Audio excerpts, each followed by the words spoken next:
الله الرحمن الرحيم قد أفلح من زكاها وقد خاب من دساها. ബഹുമാന്യരായ സത്യവിശ്വാസികളെ, വിശ്വാസിനികളെ, അള്ളാഹുവിനെ സൂക്ഷിച്ചുകൊണ്ട് ജീവിതത്തിൻ്റെ എല്ലാ മേഖലയിലും എല്ലാ സന്ദർഭത്തിലും അവൻ്റെ വിധിവിലക്കുകൾ പാലിച്ചുകൊണ്ട് ജീവിക്കണമെന്ന് ഏവരെയും ഓർമ്മപ്പെടുത്തുകയാണ്, വസിയത്ത് ചെയ്യുകയാണ്. ഏവർക്കും ഹൃദ്യമായ ഈദുൽ ഫിത്തർ ആശംസകൾ നേരുകയാണ്.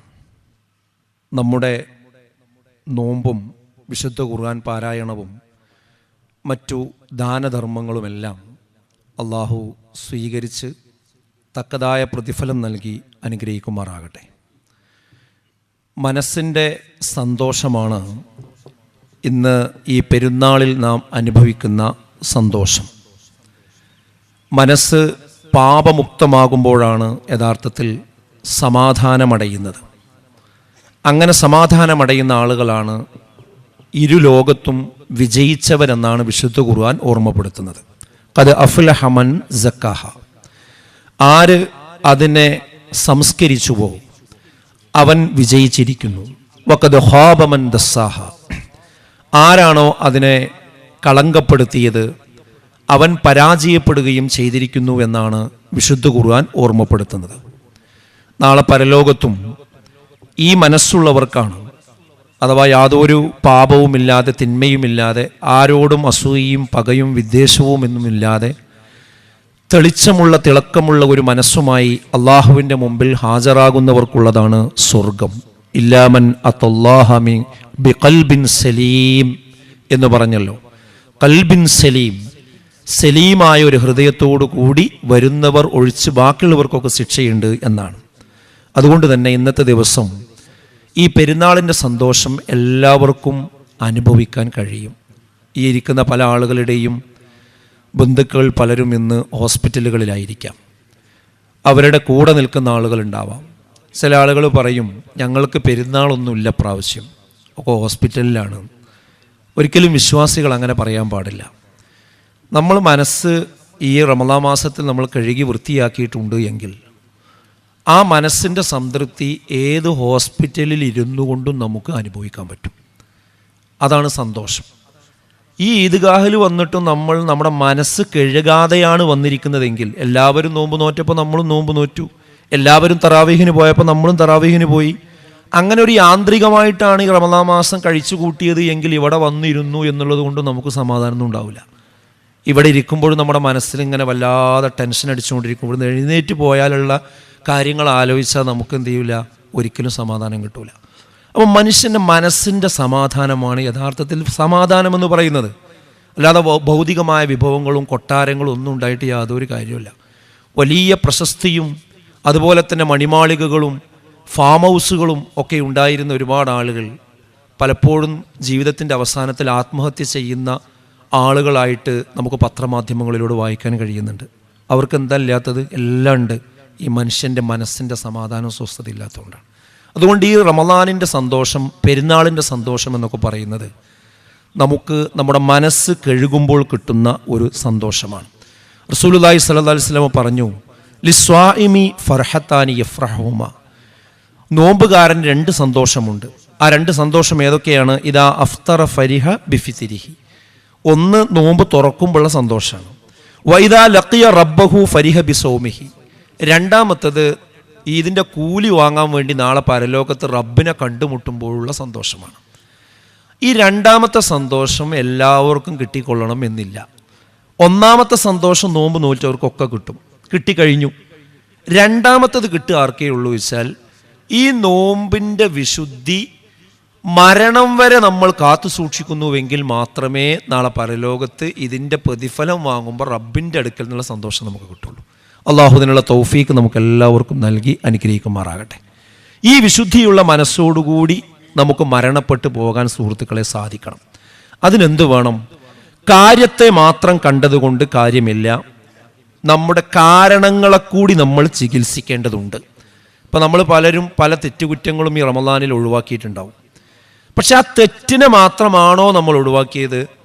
ആ തെറ്റുണ്ടാകുന്ന ഒരു കാരണമുണ്ട്, ഒരു അടിസ്ഥാന കാരണമുണ്ട്. ആ കാരണത്തെയും ആ തെറ്റ് നിലനിൽക്കുന്ന ഒരു മാനസികാവസ്ഥയുണ്ട്.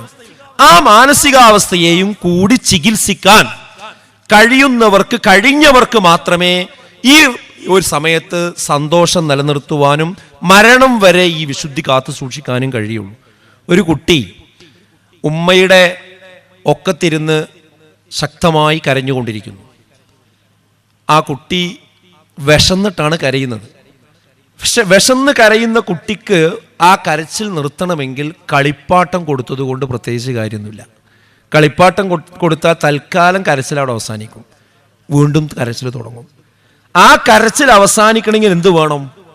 ആ കുട്ടിക്ക് ഭക്ഷണം തന്നെ കൊടുക്കണം. അവിടെ കാരണം വിശപ്പാണ്. ആ വിശപ്പിനുള്ള പരിഹാരം ഭക്ഷണമാണ്. ആ ഭക്ഷണം നൽകാതെ മറ്റെന്തു കൊടുത്തിട്ടും കാര്യമല്ല. എന്നാൽ ഇന്നത്തെ നമ്മുടെ സമൂഹത്തിന്റെ ഒരു മുഖമുദ്ര എന്ന് പറയുന്നത് എല്ലാ തിന്മകളുടെയും കാരണത്തെ നിലനിർത്തുകയും അതിന്റെ കാര്യത്തെക്കുറിച്ച് മാത്രം സംസാരിച്ചു കൊണ്ടിരിക്കുകയും ചെയ്യുന്നുവെന്നതാണ്. ഇന്ന് വ്യക്തിയാണെങ്കിലും കുടുംബമാണെങ്കിലും സമൂഹമാണെങ്കിലും രാഷ്ട്രമാണെങ്കിലും ഭരണകൂടങ്ങളാണെങ്കിലും നമുക്ക് കാണാൻ കഴിയുന്ന ഒരു കാര്യം. 2-3 ഉദാഹരണങ്ങൾ ഞാൻ പറയാം. സമകാലികമായി നമ്മുടെ മുമ്പിൽ എല്ലാവരെയും അസ്വസ്ഥപ്പെടുത്തുന്ന 2-3 ഉദാഹരണങ്ങൾ. അതിലൊന്ന് ലഹരിയെക്കുറിച്ചാണ് ഇന്ന് എല്ലായിടത്തും ചർച്ച. നിയമസഭ അടിയന്തര പ്രമേയം കൊണ്ടുവന്നുകൊണ്ട് 2 മണിക്കൂർ സമയം സഭ നിർത്തിവെച്ചുകൊണ്ട് ആ വിഷയം ചർച്ച ചെയ്തു. ഞെട്ടിക്കുന്ന കണക്കുകൾ ഇന്ന് പത്രമാധ്യമങ്ങളിലൂടെ വന്നുകൊണ്ടേയിരിക്കുകയാണ്. ഓരോ പത്രങ്ങളും ലേഖനങ്ങളും മുഖപ്രസംഗങ്ങളും എഴുതിക്കൊണ്ടേയിരിക്കുന്നു. ചാനലുകളിൽ ചർച്ചകൾ കൊടുമ്പിരിക്കൊള്ളുന്നു. ചില ചാനലുകളൊക്കെ സമൂഹത്തിലേക്ക് ഇറങ്ങിക്കൊണ്ട് ഇതിന്റെ ക്യാമ്പയിനുകൾ, ലഹരിക്കെതിരെയുള്ള ക്യാമ്പയിനുകൾ നടത്തിക്കൊണ്ടിരിക്കുന്നു. സംഘടനകൾ അത് ഏറ്റുപിടിച്ചിരിക്കുന്നു. എന്നാൽ ലഹരി വ്യാപനത്തിന്റെ യഥാർത്ഥ കാരണത്തെ തൊടാൻ വ്യക്തിയാകട്ടെ, കുടുംബമാകട്ടെ, സമൂഹമാകട്ടെ, മീഡിയകളാകട്ടെ, ഭരണകൂടങ്ങളാകട്ടെ പലപ്പോഴും തയ്യാറാകുന്നില്ല എന്ന ആ ഒരു വസ്തുതയെയാണ് നാം തിരിച്ചറിയേണ്ടത്. എന്താണ് നമ്മുടെ മദ്യനയം?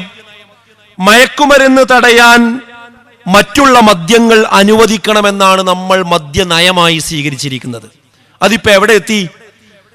അതിന്ന് കഞ്ചാവ് ലീഗലൈസ് ചെയ്യണം എന്നിടത്തെത്തി. കുറച്ചുകൂടി പോയി MDMA കൂടി ലീഗലൈസ് ചെയ്യണം എന്നിടത്തെത്തി. ഇനി ഇതിലും വലിയ രാസവസ്തുക്കൾ കണ്ടെത്തിയാൽ എന്താവും? അത് ഉപയോഗിക്കാതിരിക്കണമെങ്കിൽ ഈ MDMA അതുപോലുള്ള സാധനങ്ങളൊക്കെ ഔദ്യോഗികമായിട്ട് അനുവദിക്കണം എന്ന് പറയും. അപ്പൊ ഇതിന്റെ റേഞ്ച് ഇങ്ങനെ കൂടുന്നതിനനുസരിച്ച് താഴെയുള്ളതൊക്കെ ഇങ്ങനെ അനുവദിച്ചു കൊടുക്കുക, വരങ്ങനെ നീട്ടി വരഞ്ഞു കൊടുക്കുക. അല്ലാതെ ഈ സാധനം ഇവിടുന്ന് ഒഴിവാക്കുന്ന പരിപാടി എന്തില്ല, നയത്തിലില്ല. അതുപോലെ തന്നെ ആയിരങ്ങൾക്ക് ലഹരിയിലേക്ക് കാലെടുത്തു വെക്കാൻ സാഹചര്യമൊരുക്കുന്ന DJ പാർട്ടികൾ ഇന്ന് വ്യാപകമായി കൊണ്ടിരിക്കുകയാണ്. എന്താണ്? ചെറുപ്പക്കാർ മാത്രം കൂടി, ആണും പെണ്ണും കൂടി ചേർന്ന് മണിക്കൂറുകൾ നിന്ന് ചാടണമെങ്കിൽ ലഹരി ഉപയോഗിക്കണമെന്നത് അവിടെയുള്ള ആളുകൾക്ക് എല്ലാവർക്കും അറിയുന്ന കാര്യമാണ്. അപ്പൊ ഈ DJ പാർട്ടികളെ നിലനിർത്തുകയും ലഹരിക്കെതിരെ സംസാരിക്കുകയും ചെയ്തതുകൊണ്ട് പ്രത്യേകിച്ച് കാര്യമില്ല. കൗമാരക്കാർ യഥേഷ്ടം രാത്രികാലങ്ങളിൽ ഒത്തുചേരാൻ കളമൊരുക്കുന്ന നൈറ്റ് ലൈഫ് സംസ്കാരം ഇന്ന് കേരളത്തിലേക്ക് കൊണ്ടുവരണമെന്നാണ് വാദിച്ചുകൊണ്ടിരിക്കുന്നത്. അതുപോലെ തന്നെ കേരളത്തിന്റെ പല സ്ഥലങ്ങളിലും ടെറഫുകൾ വന്നു കഴിഞ്ഞിട്ടുണ്ട്. ടെറഫുകൾക്ക് ആരും ഇവിടെ എതിരല്ല. അതിന്ന് വ്യായാമത്തിന് കേരളത്തിൽ സ്ഥലമില്ല എന്നതൊരു വസ്തുതയാണ്. അതുകൊണ്ട് അതിന് പറ്റിയ സാഹചര്യങ്ങൾ ഒരുക്കുന്നു എന്നതൊരു തെറ്റായ കാര്യമല്ല. എന്നാൽ അർദ്ധരാത്രി പിന്നിട്ടിട്ടും ഈ ടെറഫുകൾ കേന്ദ്രീകരിച്ച് സമപ്രായക്കാരായ കുട്ടികൾ മാത്രം ഒരുമിച്ച് ചേരുന്ന ഒരവസ്ഥയും അങ്ങനെയുള്ള ഒരു സാഹചര്യവും അത് ബീച്ചിലായിരുന്നാലും അത് ടെറഫുകളിലായിരുന്നാലും അത് മറ്റു സ്ഥലങ്ങളിലായിരുന്നാലും നമ്മൾ ഉണ്ടാക്കിയാൽ അവിടെയാണ് ഇതുപോലെയുള്ള തെറ്റുകൾക്കുള്ള എല്ലാ സാഹചര്യങ്ങളും ഉണ്ടാകുന്നത്. കൊതുകിനെ കൊല്ലണമെങ്കിൽ ബാറ്റുകൾ തരാതരം വാങ്ങിയത് കൊണ്ടായില്ല. ആ കൊതുക് മുട്ടയിടുന്ന ജലാശയങ്ങൾ കൂടി തുറന്നു വിടേണ്ടതുണ്ട്. അതുപോലെ ഈ ലഹരിയും അനുബന്ധമായ പ്രശ്നങ്ങളും ഇല്ലാതിരിക്കണമെങ്കിൽ ഇത്തരം സംഗതികൾ ഇല്ലായ്മ ചെയ്തെങ്കിൽ മാത്രമേ കഴിയുകയുള്ളൂ. ഇസ്ലാമിന്റെ പ്രത്യേകത എന്താണെന്നോ? ഇസ്ലാം കാര്യത്തെ മാത്രമല്ല അതിന്റെ കാരണത്തെ കൂടി ചികിത്സിക്കുന്നു എന്നതാണ്. ഇസ്ലാം പറഞ്ഞത് എന്താ? മാ അസ്കറ കതീറുഹു ഫഖലീലുഹു ഹറാം. കൂടുതലായി ഉപയോഗിച്ചാൽ മത്തുണ്ടാകുന്ന എന്തൊക്കെ സാധനങ്ങളുണ്ടോ, ലഹരി ഉണ്ടാകുന്ന എന്തെല്ലാം സാധനങ്ങളുണ്ടോ, അത് കുറച്ചുപയോഗിച്ചാലും ഹറാമ് തന്നെയാകുന്നു എന്നാണ്. അപ്പൊ മദ്യം ഒട്ടും പാടില്ല എന്നതായിരിക്കണം നയം, എങ്കിലേ ഇതിൽ നിന്ന് രക്ഷ കിട്ടുകയുള്ളൂ. ഉമ്മുൽ ഖബായിസ് ആണ് മദ്യമെന്ന് റസൂലുള്ളാഹി സ്വല്ലല്ലാഹു അലൈഹി വസല്ലം പറഞ്ഞു. എല്ലാ തിന്മകളുടെയും മാതാവാണത്. ചില ആളുകൾ പറയുന്നത് മദ്യം നിരോധിച്ചു കഴിഞ്ഞാൽ നമ്മുടെ വരുമാനം മുടങ്ങിപ്പോകുമെന്നാണ്. എന്നാൽ വിശുദ്ധ ഖുർആൻ പറഞ്ഞത് എന്താ? യസ്അലൂനക അനിൽ ഖംരി വൽ മൈസിർ, മദ്യത്തെപ്പറ്റിയും ചൂതാട്ടപ്പറ്റിയും നിന്നോട് അവർ ചോദിക്കുന്നു. ഖുൽ പറയുക ഫീഹിമാ ഇസ്മുൻ കബീർ, അതിൽ വലിയ അളവിൽ പാപമാണ്, തെറ്റാണ്, കുറ്റമാണുള്ളത്. എന്നാൽ വമനാഫിഉ ലിന്നാസി, ജനങ്ങൾക്ക് അതിൽ ചില ഉപകാരങ്ങൾ ഉണ്ടാകാം. എന്നാൽ വഇസ്മുഹുമാ അക്ബർ, അതിനേക്കാളും കടത്തിവെട്ടുന്ന രീതിയിൽ അതിന്റെ കുറ്റങ്ങളും പ്രശ്നങ്ങളുമാണ് ഉണ്ടാവുക എന്നാണ്. ഇന്നുണ്ടാകുന്ന കൊലപാതകങ്ങളാകട്ടെ, ആക്സിഡന്റുകളാകട്ടെ, മറ്റു അരുതായ്മകളാകട്ടെ, കൊള്ളകളാകട്ടെ, കൊലകളാകട്ടെ, ഇതിന്റെയൊക്കെ പിന്നിൽ ആ വാർത്ത വായിച്ച് അവസാനിപ്പിക്കുമ്പോൾ നമ്മൾ കാണുന്നത് എന്താ? പ്രതി മദ്യപിച്ചിരുന്നു എന്നത് തന്നെയാണ്. അതുകൊണ്ട് തന്നെ ഇസ്ലാം പറയുന്നു സകല തിന്മയുടെയും വേരാണ്, മാതാവാണ് മദ്യം എന്ന് വിശുദ്ധ ഖുർആൻ ഓർമ്മപ്പെടുത്തുന്നുണ്ട്. അപ്പൊ അതിൽ നിന്ന് ആ കാരണത്തെയാണ് നമ്മൾ ചികിത്സിക്കേണ്ടത്. അതുപോലെ തന്നെ ഖുർആൻ പറഞ്ഞത് എന്താ? വജഅൽനൽ ലൈല ലിബാസ വജഅൽനൻ നഹാറ മആശ, രാത്രി സമയം എന്ന് പറയുന്നത് നിങ്ങൾക്ക് വിശ്രമിക്കാനുള്ളതാണ്, നിങ്ങൾക്ക് ഉറങ്ങാനുള്ള സമയമാണ്. വജഅൽനൻ നഹാറ മആശ, പകൽ സമയം എന്ന് പറയുന്നത് ഉപജീവനത്തിനുള്ള സമയവുമാകുന്നു എന്നാണ്. ഈ ഈദ്ഗാഹിൽ വന്ന എല്ലാവരും ആ കാര്യം ഒന്ന് ശ്രദ്ധിക്കുക. യൂറോപ്യൻ സംസ്കാരം എന്ന് പറയുന്നത് രാത്രി ആക്റ്റീവ് ആകുന്ന ഒരു സംസ്കാരമാണ്. നൈറ്റ് ലൈഫ് അവിടെ ആ ഒരു രീതിയാണ്. അതിന്റെ തിക്തഫലമായിട്ട് തന്നെയാണ് ഇന്ന് യൂറോപ്യൻ തെരുവുകൾ നോക്കൂ നിങ്ങൾ. ഓരോ തെരുവുകളിലും ലഹരി ബാധിച്ച ആളുകൾ, കോടീശ്വരന്മാരായ ആളുകളാണ്, ആരും നോക്കാനില്ലാതെ ആ അങ്ങാടികളിലോ തെരുവോരങ്ങളിലൂടെ മയങ്ങി കടന്നുകൊണ്ടിരിക്കുന്നത്. ഈ സാഹചര്യത്തിലേക്ക് അവരെത്താനുണ്ടായ കാരണം എന്താ? ഈ നൈറ്റ് ലൈഫ് സംസ്കാരം തുറന്നു വിട്ടു എന്നത് തന്നെയാണ്. അതാണ് ഇന്ന് കേരളത്തിലേക്കും പറിച്ചു നടാൻ വേണ്ടി ശ്രമിച്ചുകൊണ്ടിരിക്കുന്നത്. പല നഗരസഭകളും കോർപ്പറേഷനുകളും അവരുടെ ബജറ്റിൽ അതിന് ഫണ്ട് വകയിരുത്തിക്കൊണ്ടിരിക്കുകയാണ്. നൈറ്റ് ലൈഫ് എന്ന് പറഞ്ഞാൽ ചില ആളുകൾ മനസ്സിലാക്കിയത് എന്താ വെച്ചാൽ, പണ്ട് രാത്രി കാലങ്ങളിൽ പുറത്തിറങ്ങി കൂരിരുട്ടിൽ നടക്കുന്ന ഒരു സാഹചര്യം ഉണ്ടായിരുന്നു. അതാണ് നൈറ്റ് ലൈഫ്. അത് നമ്മൾ കൊണ്ടുവരുന്നില്ല. നമ്മൾ കൊണ്ടുവരുന്നത് എന്താണ്? നല്ല പ്രകാശമുള്ള, നല്ല വെട്ടമുള്ള, മനോഹരമായി അലങ്കരിച്ചിരിക്കുന്ന സ്ഥലങ്ങൾ ഉണ്ടാക്കിക്കൊണ്ടാണ് എന്നാണ്. അങ്ങനെ ഒരു തെറ്റിദ്ധാരണയൊന്നും ആർക്കും ഇവിടെ ഇല്ല. കൂരിരുട്ടിലേക്ക് ആളുകൾ ഇറങ്ങുന്നതാണ് നൈറ്റ് ലൈഫ് എന്നതല്ല നമ്മൾ മനസ്സിലാക്കിയിട്ടുള്ളത്. നമ്മൾ മനസ്സിലാക്കിയിട്ടുള്ളത് നല്ല വെട്ടമുള്ള സ്ഥലങ്ങൾ രാത്രി കാലങ്ങളിൽ അതിനായിട്ട് ചില സ്ഥലങ്ങളിൽ ഉണ്ടാക്കുന്നു. സംഭവിക്കണം എന്താണെന്ന് ചോദിച്ചാൽ, ഇവിടുത്തെ പ്രശ്നം എന്താണെന്നറിയോ? അവിടെ സമപ്രായക്കാരായ കുട്ടികൾ രാത്രി 12 മണിക്ക് 1 മണിക്ക്, ഇപ്പോൾ കോഴിക്കോട് ബീച്ചിലൊക്കെ നോക്കി നിങ്ങൾ, നേരം വെളുക്കുന്നത് വരെ, ഈ റമദാൻ മാസത്തിൽ പോലും നേരം വെളുക്കുന്നത് വരെ ആയിരങ്ങളാണ് ഒരേ പ്രായക്കാരായ ആളുകൾ അവിടെ ഒരുമിച്ച് കൂടുന്നത്. അങ്ങനെയുള്ള ഒരു സ്ഥലത്തേക്ക് നമ്മുടെ കുട്ടികൾ സ്ഥിരമായി പോവും വരും ചെയ്ത് കഴിഞ്ഞാൽ അതിൻ്റെ തൊട്ട് അപ്പുറത്തും ഇപ്പുറത്തും ലഹരി സംഘങ്ങളും സംവിധാനങ്ങളും ഉണ്ടാവും. അത് ആ പ്രായത്തിലുള്ള കുട്ടികൾക്ക് അതിൻ്റെ അപകടം അറിയില്ല. അവരതിലേക്ക് പോകാനും ആദ്യമായി ലഹരി ഉപയോഗിക്കാനും അതുപോലെ തന്നെ അനാശാസ്യങ്ങളിൽ ഏർപ്പെടാനും തെറ്റുകളിലേക്ക് ആദ്യമായി കാലെടുത്ത് വെക്കാനും കാരണമാകുന്ന ഇടങ്ങളാണ് അതൊക്കെ. അതുകൊണ്ട് ഒരു 10 മണിക്ക് ശേഷമുള്ള സംവിധാനങ്ങൾ നമ്മൾ അവസാനിപ്പിക്കണം. അത് കച്ചവടക്കാരും ആ കാര്യത്തിൽ ശ്രദ്ധിക്കണം. നമ്മൾ കുറേ രാത്രി കടകൾ നടത്തി കാശുണ്ടാക്കിയിട്ട് കാര്യമില്ല. ആ കാശുണ്ടാക്കി വന്നിട്ട് നമ്മളെ മക്കളെ നമ്മുടെ വരുതി കിട്ടണില്ലെങ്കിൽ, നമ്മുടെ കുടുംബത്തെ നമ്മളെ വരുതി കിട്ടണമെങ്കിൽ പിന്നെ ഈ കാശ് കൊണ്ട് എന്തോ ഉപകാരമുള്ളത്? ഈ കാശ് നമുക്ക് ഉപകാരപ്പെടണ്ടേ? നമ്മളെ മക്കൾക്ക് ഉപകാരപ്പെടണ്ടേ? ഈ അധ്വാനിച്ചാൽ മാത്രം പോരല്ലോ. അതുകൊണ്ട് നമ്മളെ കേരളത്തിൻ്റെയും നമ്മുടെ ഇന്ത്യ രാജ്യത്തിൻ്റെയൊക്കെ സംസ്കാരം കുടുംബ സംവിധാനം നിലനിൽക്കുന്ന സംസ്കാരമാണ്. അത് രാത്രി ആയി കഴിഞ്ഞാൽ 10 മണിയായി കഴിഞ്ഞാൽ എല്ലാവരും വീട്ടിൽ പോയി കിടന്നുറങ്ങുക എന്നുള്ളതാണ്. ഈ രാത്രി അഴിഞ്ഞാടാൻ വിട്ടുകൊടുക്കുന്ന സ്വഭാവം അത് പുരോഗമനത്തിന്റെ പേരിൽ ന്യായീകരിക്കുന്ന ആളുകളുണ്ടാവും, ജോലിയുടെ പേരിൽ ന്യായീകരിക്കുന്ന ആളുകളുണ്ടാവും, അത് നീതിയാണ് എന്ന് പറയുന്ന ആളുകളുണ്ടാവും.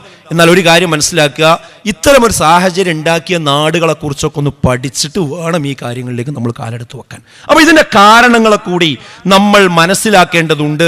അത് ഇവിടുത്തെ രാഷ്ട്രീയക്കാരും ജനപ്രതിനിധികളും എല്ലാവരും ഈ വിഷയം മനസ്സിലാക്കി നമ്മുടെ നാടിൻ്റെ ഒരു സംസ്കാരം നിലനിർത്താൻ നമ്മൾ തയ്യാറാകണം. അപ്പോൾ ഒന്ന് ഞാൻ പറഞ്ഞാൽ എന്താ പറയുക, ലഹരിയാണ്.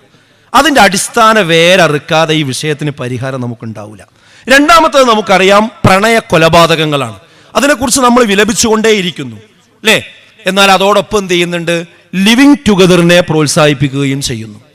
എന്നാൽ ഇസ്ലാം എന്തു പറഞ്ഞു? ഈ കാരണത്തെയാണ് ഇല്ലാതെയാക്കിയത്. അന്യ സ്ത്രീകളും പുരുഷന്മാരും തമ്മിലുള്ള ബന്ധത്തിന് നിയന്ത്രണം വെച്ചു. ലാ യഖ്ലുവന്ന റജുലുൻ ബിഇംറഅത്തിൻ ഇല്ലാ കാന സാലിസുഹുമാ അശൈത്താൻ. റസൂലുള്ളാഹി പറയാണ്, ഒരു അന്യ പുരുഷനും അന്യ സ്ത്രീയും ഒറ്റക്കായാൽ അവിടെ മൂന്നാമനായിട്ട് പിശാചുണ്ടാകും എന്നാണ്. അപ്പോൾ ഒരിക്കലും ഒറ്റപ്പെടാൻ പാടില്ല എന്നുള്ളത് ഇസ്ലാമിന്റെ അടിസ്ഥാന തത്വമാണ്. എന്നാൽ ഇതെല്ലാം ഇസ്ലാമിലും ഹലാലാണ് എന്ന് തോന്നിപ്പിക്കും വിധമുള്ള ട്രാവൽ വ്ളോഗേഴ്സ് ഇന്ന് വന്നുകൊണ്ടേയിരിക്കുകയാണ്. ഇന്ന് നിങ്ങൾക്കറിയാം, ചില കുട്ടികളൊക്കെ ഇപ്പോൾ ഒളിച്ചോടുന്ന ഒരു പ്രകൃതമുണ്ട്. പെൺകുട്ടികൾ ഒളിച്ചോടുക, വീട്ടിലൊന്നും പറയാതെ ആരുടെയൊക്കെ കൂടെ പോവുക, എന്നിട്ട് അവിടുന്ന് ഇവിടുന്നും കുട്ടികളെ പിടിച്ചു കൊണ്ടുവരിക, കൊണ്ടുവന്നാൽ വീണ്ടും പോവുക. ഇങ്ങനെ ഒരു ട്രെൻഡ് ഉണ്ട്. അത് ഉണ്ടാകുന്നത് എന്തുകൊണ്ടാണെന്നറിയോ? ഈ റീൽസുകളുടെ പിന്നാലെയാണ് ഇന്ന് കുട്ടികൾ പോകുന്നത്. റീൽസിൽ കാണുന്നത് എന്താണ്? ഈ വ്ളോഗേഴ്സ് പറയുന്നത് എന്താണ്? ഇത് തൊപ്പിയിട്ട് വരിക, മഫ്തയിട്ട് വരിക, പർദ്ദ ഇട്ട് വരിക, എന്നിട്ട് ലിപ്സ്റ്റിക്കും കാര്യങ്ങളൊക്കെ ഇട്ട് ആണും പെണ്ണും കൂടി അവര് കിസ് ചെയ്ത് കെട്ടിപ്പിടിച്ച് അങ്ങനെയുള്ള റീലുകൾ ഉണ്ടാക്കുക. എന്നിട്ട് അതിന്റെ ഇടയിൽ കൂടി എന്ത് പറയാ? മാഷാ അല്ലാ, ഇൻഷാ അല്ലാ, വല്ലാത്ത റാഹത്താണ്, വല്ലാതെ മബ്രൂഖ് എന്നൊക്കെ പറഞ്ഞ് കുറേ വാക്കുകൾ ഇങ്ങനെ പറയും ചെയ്യുക. അപ്പൊ എന്താ സംഭവം? ഇതൊക്കെ ഇസ്ലാമികമായിട്ടും പറ്റുന്ന പരിപാടിയാണ് എന്നുള്ള രൂപത്തിലാണ് എന്ത് ചെയ്യുന്നത്? ഇതെല്ലാം നോർമലൈസ് ചെയ്തുകൊണ്ടിരിക്കുന്നത്. ഇവിടെ നമ്മൾ മനസ്സിലാക്കുക സുഹൃത്തുക്കളെ, ഇത് കണ്ടുകൊണ്ടാണ് നമ്മുടെ പെൺകുട്ടികൾ, ഈ ഈദ്ഗാഹിൽ വന്ന കുട്ടികളോടുകൂടി ഞാൻ പറയുന്നത്, ഇതല്ല കേട്ടോ ജീവിതം. ഇത് ഇസ്ലാമികമായിട്ട് ന്യായീകരിക്കാൻ പറ്റില്ല. റസൂലുള്ളാഹി പറഞ്ഞാൽ എന്താ അറിയോ?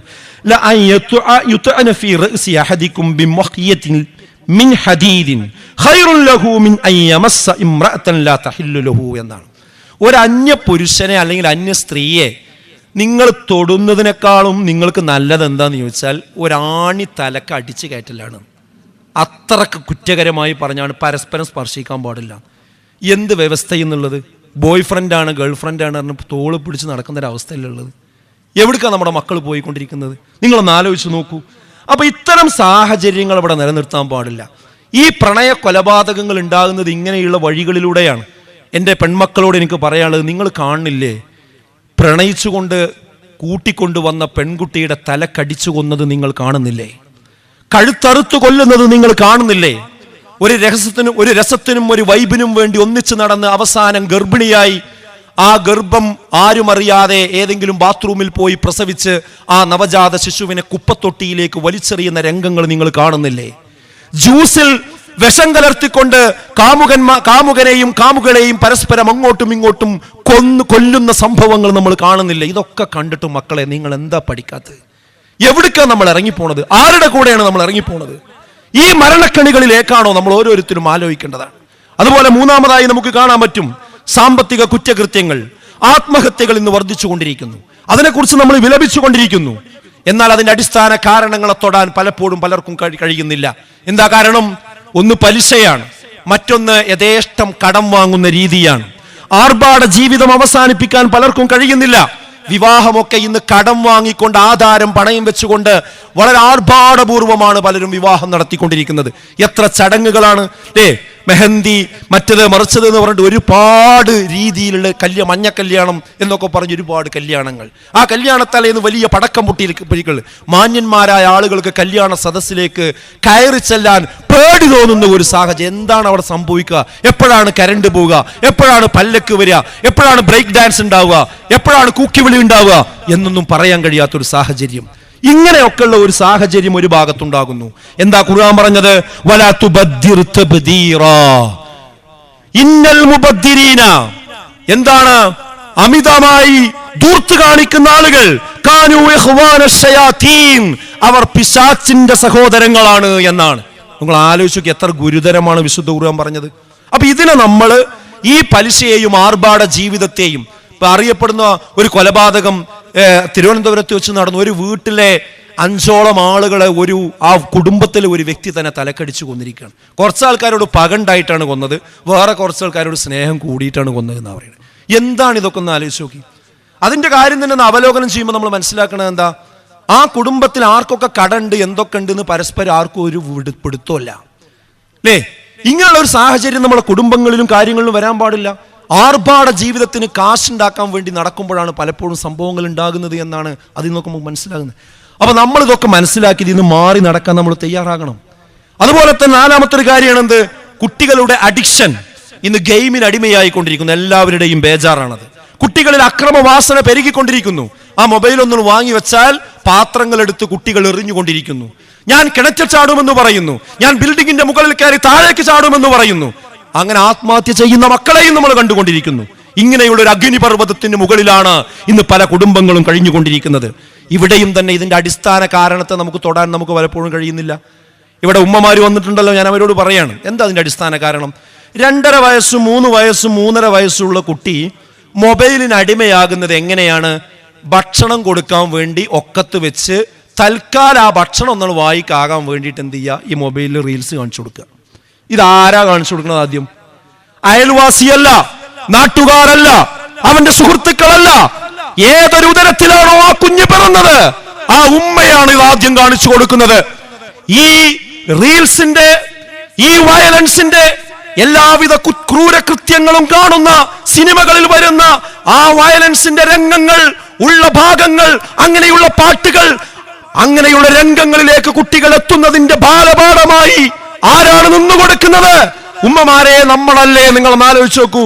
തൽക്കാലം കുട്ടിന്റെ വയറ്റിലേക്ക് ഭക്ഷണം എത്താൻ വേണ്ടി ഇത് കാണിച്ചു കൊടുക്കുമ്പോൾ പിന്നെ ആ കുട്ടി അതിന് അടിമയാകാണ് അല്ലേ?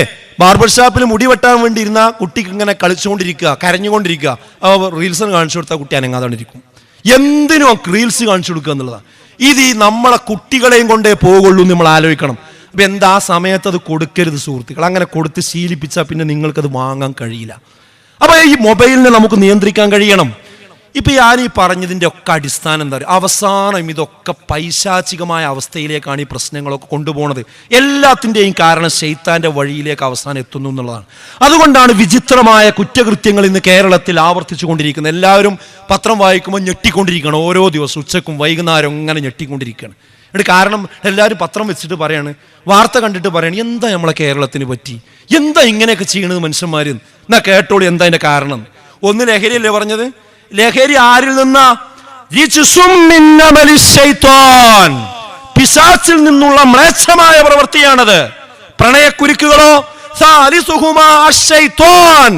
ആണും പെണ്ണും ഒറ്റക്കായ മൂന്നാമനായി ശൈത്താൻ അവിടെ ഉണ്ടാകും. ആർഭാടങ്ങളോ? അവർ പിശാചിന്റെ സഹോദരങ്ങളാണ്. അഥവാ ഇത്തരം ആളുകൾ അള്ളാഹുവിൽ നിന്നാണ് മാറിക്കഴിഞ്ഞാൽ, ചിന്ത തെറ്റിക്കഴിഞ്ഞാൽ,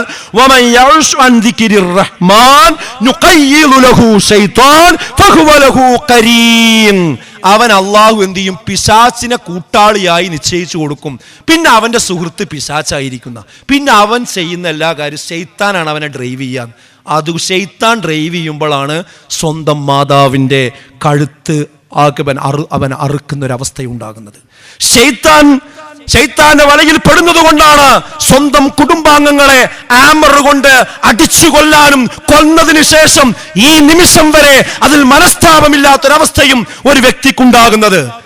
ഇങ്ങനെയുള്ള ശൈത്താനിയത്ത് പിടികൊട്ടുന്നതുകൊണ്ടാണ് ആൾക്കൂട്ടത്തിനുള്ളിൽ കുട്ടികളെ നഞ്ചക്കുപയോഗിച്ചുകൊണ്ട് തലക്കടിച്ചു കൊല്ലുന്ന സാഹചര്യം നമ്മൾ താമരശ്ശേരിയിൽ കണ്ടത്. സ്വന്തം ഉമ്മയെ കഴുത്തൊറുത്ത് കൊല്ലുന്ന സാഹചര്യം ഉണ്ടായത്.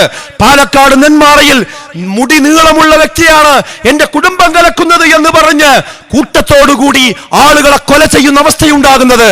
ഈ വിചിത്രമായ കൊലപാതകങ്ങളുടെ അടിസ്ഥാനം എന്ന് പറയുന്നത് മനുഷ്യന്മാർ പിശാചിന്റെ കെണികളിൽ പെട്ടുപോകുന്നു എന്നതാണ്. സുഹൃത്തുക്കളെ, ഈ പിശാചിനെ, ഈ ശൈത്താനെ പിടിച്ചു കെട്ടിയ മാസത്തിന്റെ പേരാണ് വിശുദ്ധ റമദാൻ എന്ന് പറയുന്നത്. ആ റമദാനിന്റെ പരിസമാപ്തി കുറിച്ചുകൊണ്ട് നടത്തുന്ന ആഘോഷത്തിന്റെ പേരാണ് ഈദുൽ ഫിത്ർ എന്ന് പറയുന്നത്. ഈദുൽ ഫിത്ർ നമ്മൾ മുഴക്കുന്ന തക്ബീറാണ് അല്ലാഹു അക്ബർ, അല്ലാഹു അക്ബർ, ലാ ഇലാഹ ഇല്ലല്ലാഹു വല്ലാഹു അക്ബർ, അല്ലാഹു അക്ബർ വലില്ലാഹിൽ ഹംദ്. എന്താ ഇതിന്റെ അർത്ഥം? അല്ലാഹുവേ നീയാണ് വലിയവൻ, അല്ലാഹുവേ നീയാണ് വലിയവൻ, നീ അല്ലാതെ ആരാധനക്കർഹനായി ആരുമില്ല. അതിന്റെ അർത്ഥം എന്താ അറിയോ? എന്റെ ഇച്ഛകൾ താഴെയാണ്, എന്റെ എല്ലാ മോശപ്പെട്ട ചിന്തകളും താഴെയാണ്, അതെല്ലാം നിന്റെ മുമ്പിൽ ഞാനിതാ അടിയറ വെക്കുന്നുവെന്നാണ്. അതുകൊണ്ട് സുഹൃത്തുക്കളെ, പിശാചിനെ ചങ്ങലക്കിട്ട മാസമായിരുന്നു റമദാൻ. ആ പിശാചിനെ ഇനി നമ്മളെ ജീവിതത്തിൽ എന്ത് ചെയ്യരുത്? ഈ റമദാനിന് ശേഷം തുറന്നു വിടുന്ന ഒരു അവസ്ഥ ഒരിക്കലും ഉണ്ടാകരുത്. പിശാചിനെ തടയാൻ നമ്മൾ ഇന്ന് മുതൽ എടുക്കേണ്ട തീരുമാനം എന്താ അറിയോ? ജമാഅത്ത് നിസ്കാരം കൃത്യമായിട്ട് നമ്മൾ ജീവിതത്തിൽ പകർത്തുക. ഇപ്പൊ എല്ലാവരും പള്ളിയിലൊക്കെ ഉഷാറായിട്ട് ജമാഅത്തിന് വന്നില്ലേ? ഇനി ആ ജമാഅത്ത് നിലനിർത്തി കൊണ്ടുപോവുക, ദിക്റുകൾ നിലനിർത്തി കൊണ്ടുപോവുക, സുന്നത്ത് നോമ്പുകൾ നിലനിർത്തി പോവുക. മൻ സ്വാമ റമദാന ശവ്വാലിൽ നിന്നും നിങ്ങൾ 6 നോമ്പുകൾ നോറ്റി കഴിഞ്ഞാൽ കൊല്ലം മുഴുവൻ നോമ്പ് നോറ്റവനെ പോലെയാണ് എന്ന്. അപ്പൊ നാളെ മുതൽ 6 നോമ്പ് സുഹൃത്തുക്കളെ തുടർച്ചയായിട്ട് നോൽക്കുകയാണെങ്കിൽ കൊല്ലം മുഴുവൻ നോമ്പ് നോറ്റ കൂലി കിട്ടുമെന്നാണ്. ചില്ലറ കാര്യമല്ല അത്. അപ്പൊ അങ്ങനെയുള്ള സുന്നത്ത് നോമ്പുകൾ നമ്മുടെ ജീവിതത്തിന്റെ ഭാഗമാക്കുക. രാത്രി നമസ്കാരം നമ്മൾ നിലനിർത്തി കൊണ്ടുപോവുക. പിന്നെ ഈ ഒരു മനസ്സുണ്ടല്ലോ, ഇത് നിലനിർത്താനുള്ള ഏറ്റവും നല്ല മാർഗം നല്ല കൂട്ടുകെട്ടിന്റെ ഭാഗമാകുക എന്നുള്ള. ചീത്ത കൂട്ടുകെട്ടുകൾ നമ്മൾ ഒഴിവാക്കുക. ഈ നന്മയിൽ നമ്മുടെ കുടുംബം മുഴുവൻ നമ്മുടെ കൂടെയുണ്ട് എന്ന് നമ്മൾ ഉറപ്പുവരുത്തുക. രക്ഷിതാക്കൾ കുടുംബത്തിൽ ശക്തമായി ഇടപെടണം, മക്കളെ ചേർത്ത് പിടിക്കണം എന്നതാണ് എനിക്ക് പ്രധാനമായിട്ട് സൂചിപ്പിക്കാനുള്ളത്. ഇന്ന് പാരന്റിങ് ഒരു പഠന മേഖലയായി മാറേണ്ടതുണ്ട്. ഇന്നിപ്പോൾ എന്താ സംഭവം എന്ന് വെച്ചാൽ കുട്ടികളും രക്ഷിതാക്കളും തമ്മിൽ യുദ്ധമാണ് വീട്ടിൽ. രക്ഷിതാക്കൾ പറയുന്നത് കുട്ടികൾ കേൾക്കൂല. അപ്പോൾ രക്ഷിതാക്കൾക്ക് ചൂട് കയറും, ഉമ്മാക്ക് ചൂട് കയറും. അപ്പോൾ പെൺകുട്ടികൾക്കും ആൺകുട്ടികൾക്കും അതിലേറെ എന്ത് ചെയ്യും, ഇവരോട് ദേഷ്യം കൊടുക്കും. അപ്പോൾ അവർക്ക് സ്നേഹമുള്ള ടീം വേറെ ഇൻസ്റ്റാഗ്രാമിലും അവിടെ ഇവിടെ കാത്തുക്കുന്നുണ്ടാവും, അവരെ കൂടെ പോകും. ഇതാണ് ഇപ്പോൾ സംഭവം നടക്കുന്നത്. എന്താ പരിഹാരം? വേറെ റൂമിലിട്ട് തച്ചുകൊണ്ട് കാര്യമുണ്ടോ? ചൂടായതുകൊണ്ട് കാര്യമുണ്ടോ? ഇതെന്തെങ്കിലും പോയി ചെയ്തോന്ന് പറഞ്ഞിട്ട് കാര്യമുണ്ടോ? അതൊന്നുമല്ല. പുതിയ കാലത്ത് നമ്മൾ ചെയ്യേണ്ടത് എന്താ വെച്ചാൽ കുട്ടികളെ ചേർത്ത് പിടിക്കുക എന്നുള്ള. അതിന് രക്ഷിതാക്കൾ സമയം കണ്ടേ പറ്റുള്ളൂ. നമ്മൾ കച്ചവടക്കാരാണ്, നമ്മൾ അധ്യാപകരാണ്, നമുക്ക് ഒരുപാട് തിരക്കുണ്ട്. നമ്മൾ എന്തിനായി അധ്വാനിക്കണത്? എന്തിനാ നമ്മൾ ഗൾഫിൽ പോണത്? വിദേശത്തൊക്കെയുള്ള ആളുകളോട് എനിക്ക് പറയാനുള്ളത്, നിങ്ങൾ അവിടെ പോകുമ്പോൾ നിങ്ങൾ വിളിക്കണ സമയത്ത് നിങ്ങൾ മക്കളോട് സംസാരിക്കണം, ദീർഘമായി സംസാരിക്കണം. കുട്ടികൾ എന്ന് പറഞ്ഞാൽ നമ്മൾ ഒരു ഇഷ്ടപ്പെട്ട ആ ഒരു സുഹൃത്തിൻ്റെ ഒരു പോലെ ആയിരിക്കണം മക്കളോട് നമ്മൾ പെരുമാറേണ്ടത്. ഇതെന്താ, കുട്ടികളെ കാണുന്നതല്ല പലരും. അവർ രാവിലെ പകൽ സ്കൂളിൽ പോവും, പകൽ നമ്മൾ കടയിലും പോവും. കുട്ടികൾ ഉറങ്ങിയ ശേഷമാണ് പല രക്ഷിതാക്കളും വരുന്നത്. പിന്നെ എപ്പോഴാണ് മക്കളെ കാണുന്നത്? ഇതിലേറെ അവർ കണ്ടുകൊണ്ടിരിക്കുന്നത് റീൽസിലും ചാറ്റിങ്ങിലും വേറെ പല ആൾക്കാരുണ്ട്. ഇതവിടെ പ്രശ്നം.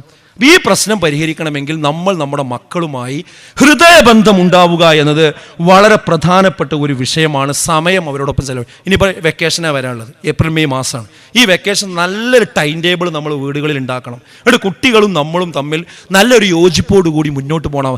അവരെല്ലാ സങ്കടങ്ങളും പ്രയാസങ്ങളും ബുദ്ധിമുട്ടും നമ്മളോട് തുറന്നു പറയാൻ പറ്റുന്നൊരവസ്ഥ വേണം. അതിനെന്ത് വേണമെന്നറിയോ? കുട്ടികൾക്ക് പറ്റുന്ന നല്ലൊരു അന്തരീക്ഷത്തിൽ വളരാൻ അവരുടെ ഒരു കൂട്ടുകെട്ടിൽ നമ്മൾ അവരെ കൊണ്ടുപോയി ആക്കണം. അതിനെന്ത് വേണം? കുട്ടികൾക്കിടയിൽ നന്മയുടെ ഒരു കൂട്ടുകെട്ടുണ്ടാകണമെങ്കിൽ അവർക്കൊരു സംഘടിതമായ പ്രവർത്തനങ്ങൾ വേണം. സുഹൃത്തുക്കളെ, അവരെ ഈ പുതിയ കാലഘട്ടത്തിൽ കുട്ടികളെ വേട്ടയാടുന്ന കുറേ പ്രശ്നങ്ങളുണ്ട്, അതവരെ പഠിപ്പിക്കണം. അതിനുവേണ്ടിയാണ് ഇൻഷാ അല്ലാഹ് ഒരു വലിയ അവസരം വരികയാണ്. മെയ് 11-ാം തീയതി. ആ ഡേറ്റ് നിങ്ങൾ നോട്ട് ചെയ്ത് വെക്കുക.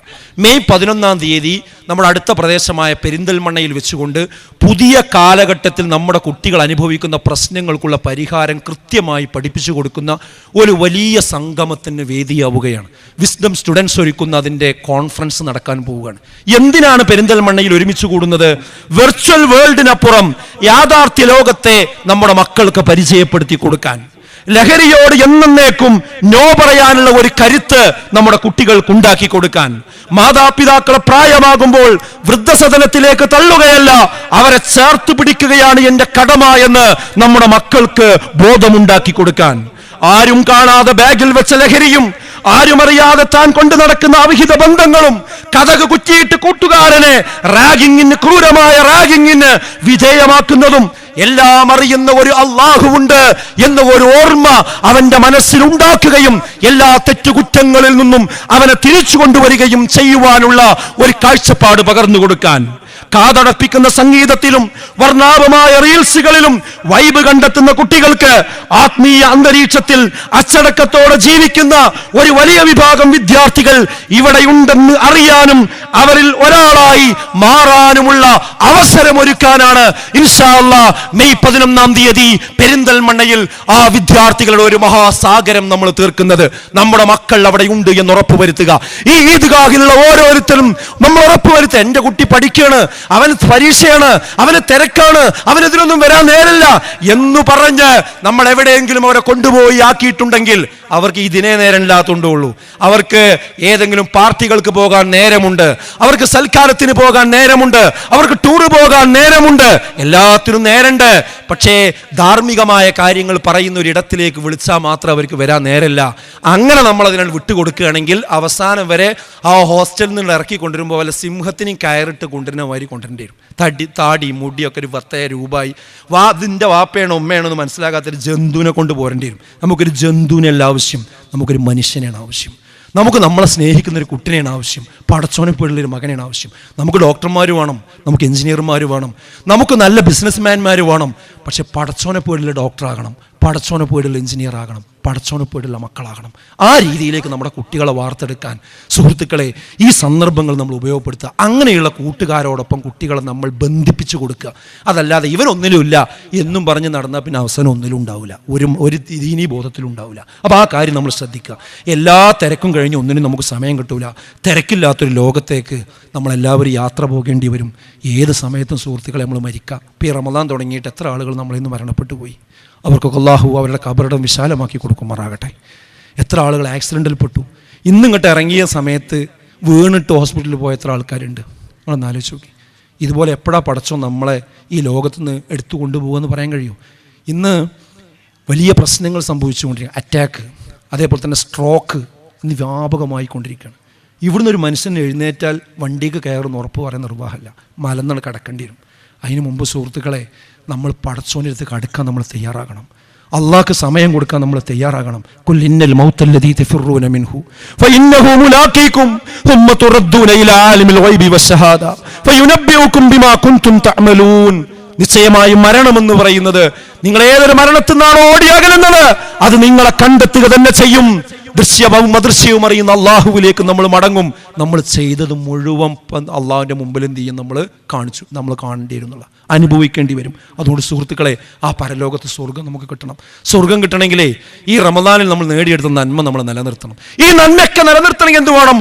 അള്ളാഹുവേ കാക്കണേ എന്ന് മാത്രമേ നമ്മൾ ഏത് നിർണായക ഘട്ടത്തിലും പ്രാർത്ഥിക്കാൻ പറ്റൂ. അതാണ് ബദറിന്റെ സന്ദേശം, അതാണ് റമദാനിലുണ്ടായ ബദറിന്റെ സന്ദേശം. അള്ളാഹുവേ കാക്കണേ, അല്ലാതെ ബദരീങ്ങളെ രക്ഷിക്കണേ എന്നല്ല നമ്മൾ പ്രാർത്ഥിക്കേണ്ടത്, അള്ളാഹുവേ കാക്കണേ എന്നാണ്. ആ പ്രാർത്ഥനയുള്ളവർക്ക് മാത്രമേ ഈ അമലുകൾ നിലനിൽക്കുകയുള്ളൂ. ആ അമലുകൾ കൊണ്ട് മാത്രമേ സ്വർഗത്തിലേക്ക് നമുക്ക് പോകാൻ കഴിയുള്ളൂ. അതുകൊണ്ട് ആ വിശ്വാസം ഉണ്ടാകുക. എല്ലാവരും പ്രാർത്ഥിക്കുക, പരസ്പരം പ്രാർത്ഥിക്കുക. നമുക്കിന്ന് പ്രാർത്ഥിക്കാനുള്ള പ്രധാന സംഗതി നമുക്കറിയാം. ഇത്രയും വിശാലമായ ഹൈജീനിക്കായ ഒരു സ്ഥലത്ത് നമുക്ക് ഈ ഒരു ഈദ്ഗാഹ് സമ്മേളിക്കാൻ കാരണമായ ഒരാളുണ്ട്. നമുക്കറിയാം, നമ്മളെ കാരാട്ട് കാക്ക. അദ്ദേഹത്തിൻ്റെ ശ്രമഫലമായിട്ടാണ് ഈ ഈദ്ഗാഹ് ഇവിടെ തുടങ്ങി വെക്കുന്നത്. അതിന് സ്ഥലം അനുവദിച്ചു കൊടുത്ത ഈ ഒരു സ്ഥലത്തിൻ്റെ ഉടമ തിർമിദി സാഹിബ്, അദ്ദേഹത്തിൻ്റെ ഒരു മകൻ നേരത്തെ മരണപ്പെട്ടത് നിങ്ങൾക്കറിയാം. ഇവരുടെയൊക്കെ ഖബറിടം അല്ലാഹു വിശാലമാക്കി കൊടുക്കുമാറാകട്ടെ.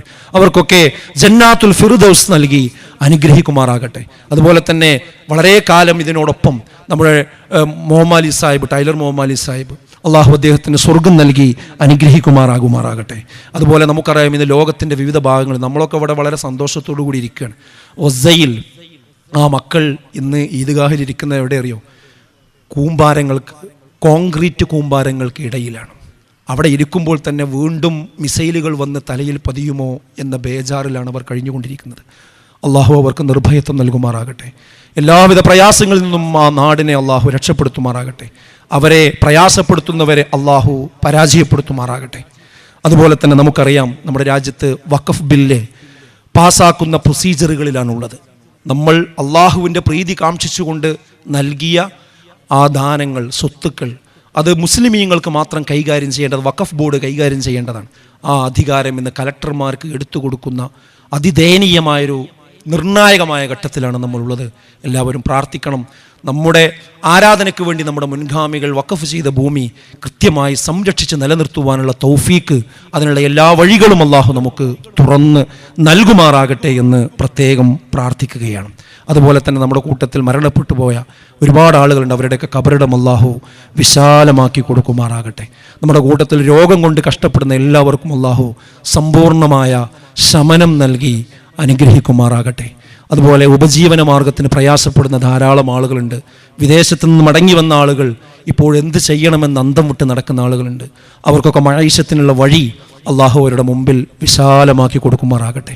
ഇതുവരെ വിവാഹം കഴിച്ചിട്ട് സന്താന സൗഭാഗ്യമില്ലാത്ത ആളുകൾ നമ്മുടെ കൂട്ടത്തിലുണ്ട്. അവർക്കൊക്കെ സ്വാലിഹീങ്ങളായ സന്താനങ്ങളെ അള്ളാഹു പ്രദാനം ചെയ്യുമാറാകട്ടെ. നമ്മൾ മരിക്കുമ്പോൾ ഈമാനോടുകൂടി മരിക്കുന്ന യഥാർത്ഥ മുത്തക്കികളിൽ, മുഅ്മിനുകളിൽ അള്ളാഹു നമ്മേവരെയും ഉൾപ്പെടുത്തി അനുഗ്രഹിക്കുമാറാകട്ടെ.